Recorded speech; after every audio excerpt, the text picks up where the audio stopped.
सवाल है, मानव खोपड़ी में कितनी हड्डियां होती हैं? कितनी हड्डियां होती हैं? तो सही उत्तर होगा 8। मानव खोपड़ी में कितनी हड्डियां होती हैं? 8 हड्डियां होती हैं। अगला सवाल देखिएगा, अगला सवाल है, मनुष्य का हृदय कितनी बार धड़कता है? काफी सिंपल सा सवाल है। सही उत्तर क्या होगा इसका? सही उत्तर ऑप्शन ए वाला, 72 टाइम्स धड़कता है 1 मिनट में। ठीक है, 1 मिनट में कितनी बार धड़केगा? 72 बार धड़केगा।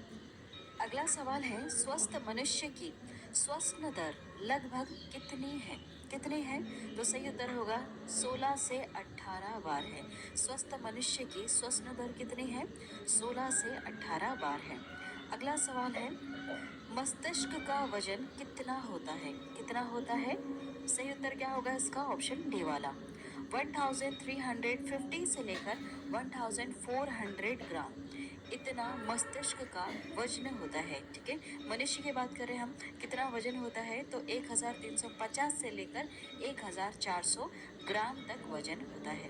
अगला सवाल है, मानव शरीर में सबसे बड़ी हड्डी कहाँ होती है? काफी ज्यादा महत्वपूर्ण सवाल है और कई बार एग्जाम में पहले भी पूछा जा चुका है। देखिए सही उत्तर क्या होगा इसका? इसका सही उत्तर है फीमर। जांग में जो हड्डी होती है सबसे बड़ी, उसको फीमर कहा जाता है। यह मानव शरीर की सबसे बड़ी हड्डी है। क्या नाम है? फीमर। कहाँ पाई जाती है? जांग में। अगला सवाल देखिएगा, मानव शरीर में सबसे छोटी हड्डी कहाँ होती है? सबसे छोटी हड्डी कहाँ पर है? तो सही जवाब होगा इसका मध्य कर्ण में है। ठीक है, क्या नाम है जिसका? स्टेपीज नाम है। इस हड्डी का नाम क्या है? स्टेपीज। यह कहाँ है? मध्य कर्ण में है। सबसे छोटी हड्डी होती है मानव शरीर की। अगला सवाल है, मानव शरीर में सबसे मजबूत हड्डी कहाँ होती है? सबसे मजबूत की बात हो रही है, तो सही उत्तर क्या हो जाएगा? जबड़े की हड्डी। जो हमारा जबड़ा है, इसकी जो हड्डी है, यह सबसे ज्यादा मजबूत हड्डी होती है। अगला सवाल है, शरीर का सबसे कठोर तत्व कौन सा है?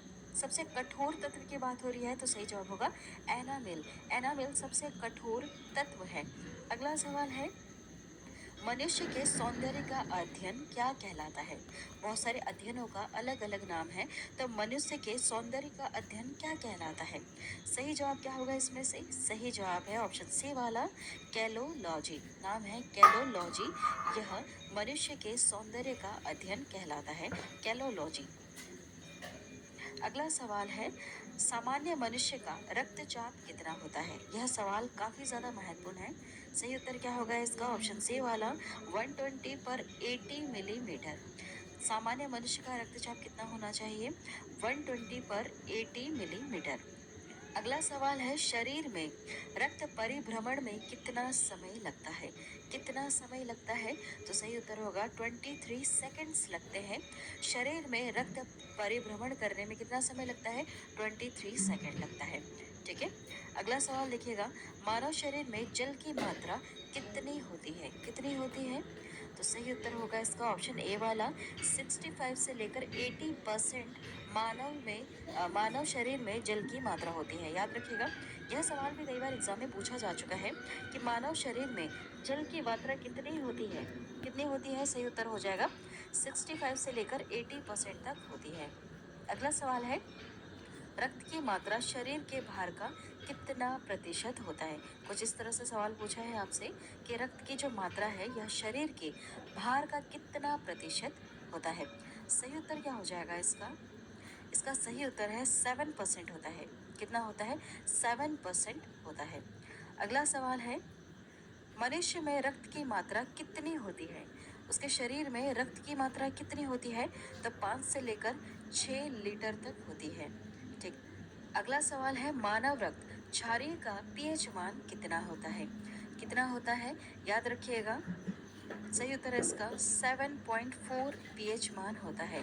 मानव रक्त का पीएच मान कितना है? 7.4 है। अगला सवाल देखिएगा, रक्त को शुद्ध करने वाला अंग कौन सा है? रक्त को शुद्ध कौन करता है? तो सही उत्तर होगा इसका किडनी। किडनी शुद्ध करती है रक्त को। ठीक है, अगला सवाल है, लाल रक्त का कण का जीवन काल कितने दिन का होता है? जो रेड ब्लड सेल होते हैं, उसका जीवन काल कितने दिन का होता है? सही उत्तर क्या होगा इसका? इसका सही उत्तर है 20 से लेकर 20 दिन तक लाल रक्त का कण जीवित रहता है। ठीक है, कितने से कितने दिन तक? 20 से लेकर 120 दिन तक लाल रक्त का कण जीवित रहता है। ठीक है, इसका जीवन काल कितना है? 20 से लेकर 120 दिन। याद रखिएगा, महत्वपूर्ण सवाल है। अगला सवाल है, श्वेत रक्त कण का जीवन काल कितने दिन का होता है? व्हाइट ब्लड सेल जो होते हैं, इसका जीवन काल कितने दिन का होता है? तो 2 से लेकर 4 दिन का होता है। अगला सवाल देखिएगा, सर्वदाता रक्त समूह यूनिवर्सल डोनर कौन सा ग्रुप होता है? कौन सा ऐसा ब्लड ग्रुप वाला व्यक्ति है जो अपना ब्लड हर किसी को दे सकता है? तो ओ वाले व्यक्ति जो है, जिसका जो ब्लड ग्रुप है ओ पॉजिटिव है या फिर ओ है, वह व्यक्ति अपना जो ब्लड है वह किसी को भी दे सकता है, किसी भी जरूरतमंद इंसान को दे सकता है। अगला सवाल पूछा है, सर्वग्राही रक्त समूह यूनिवर्सल रिसेप्टर कौन सा होता है? कौन सा होता है ऐसा ब्लड ग्रुप जो हर किसी ब्लड को एक्सेप्ट कर ले?